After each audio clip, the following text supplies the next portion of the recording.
अऊज़ु बिल्लाहि मिनश शैतानिर रजीम। बिस्मिल्लाहिर रहमानिर रहीम।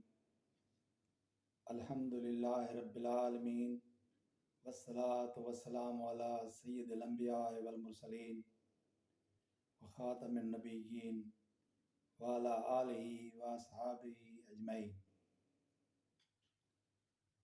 प्यारा दोस्तों, अज अवां खे सोहणे हबीब हुजूर नबी करीम साहिब औलाद सल्लल्लाहु ताला अलैहि वालिहि वसल्लम जे परवाननि, आशिकनि, दीवाननि याने सहाबा किराम मंझा हिकिड़े दीवाने परवाने आशिक, मुंहिंजे महबूब जे सचे आशिक हिकिड़े असहाबी जी मुख़्तसिर तरीन ॻाल्हि ॿुधायां थो।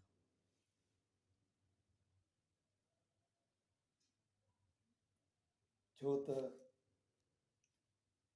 जेतिरो मज़ो, जेतिरो लुत्फ़ मुंहिंजे सोहणे हबीब जे ॻाल्हियुनि में अचे थो, ओतिरो ई मज़ो संदनि परवाननि, आशिकनि, दीवाननि, सहाबा किराम जे ॻाल्हियुनि में आहे। महबूब सां जेका बि शइ निस्बत रखे थी उहा महबूब आहे। आऊं तव्हांखे ॿुधायां थो, हज़रत सईद बिन ज़ैद रज़ी अल्लाह ताला अन्हु जी मुख़्तसिर ॻाल्हि, जेको जलीलुल क़द्र असहाबी सॻोरो आहे।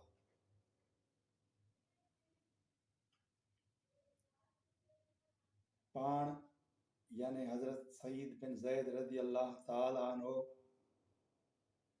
पाण क़दीम इस्लाम आणण में हिकिड़ो, 10 बशारत ॾिनलनि में हिकिड़ो, सभिनी जंगियुनि में हुज़ूर नबी करीम सल्लल्लाहु ताला अलैहि वसल्लम सां गॾु।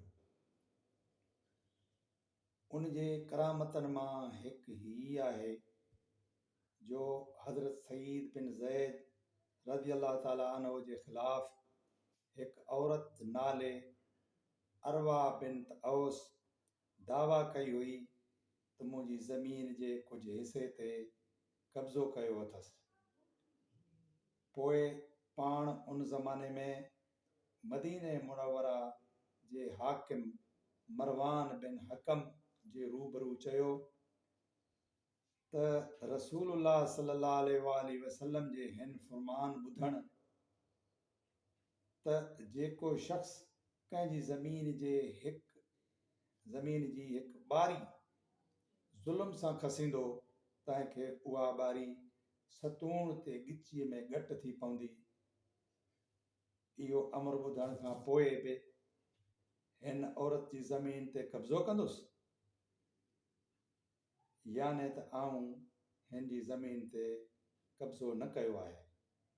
पोइ हज़रत सईद चयो त या अल्लाह, जेकॾहिं हीअ औरत पंहिंजी दावा में कूड़ी आहे त खेसि अंधो कजांइसि ऐं संदसि ज़मीन में याने घर में मारिजांइसि। पोइ हज़रत सईद इहा दावा वारी ज़मीन जा संदसि हक़ हुई छॾे ॾिनी ऐं थोरनि ॾींहंनि में नए आई ऐं पाणी तमामु घणो हलियो। उहा ज़मीन, उन ज़मीन जा पथर ज़ाहिर थी पिया ऐं उहा औरत कूड़ी साबित थी। पोइ उहा ज़ाल अंधी थी पई ऐं पोइ चवंदी वतंदी हुई त मूंखे हज़रत सईद जी पिट अंधो कयो आहे ऐं पोइ आख़िर पंहिंजे घर में खोटियल खूह में किरी मरी वई। हज़रत सईद बिन ज़ैद रज़ी अल्लाह ताला अन्हु वादी हक़ीक़ में 70 खां मथे सालनि जी उमिरि में उमिरि में साल 50 या 51 हिजरी में वफ़ात कई ऐं उतां आणे जन्नतुल बकी में दफ़न कया विया रज़ी अल्लाह ताला अनहो। त मुंहिंजा साईं ही मुंहिंजे हबीब करीम साहिब अलौला सल्लल्लाहु अलैहि वसल्लम जे जेका परवाना हुआ, दीवाना हुआ, सच ते क़ाइम हुआ, मुंहिंजे महबूब जा ताबे हुआ। ही उन्हनि जी ज़बान जो कमाल हो जो ज़बान सां जेका शइ चवनि तीअं थी वञे।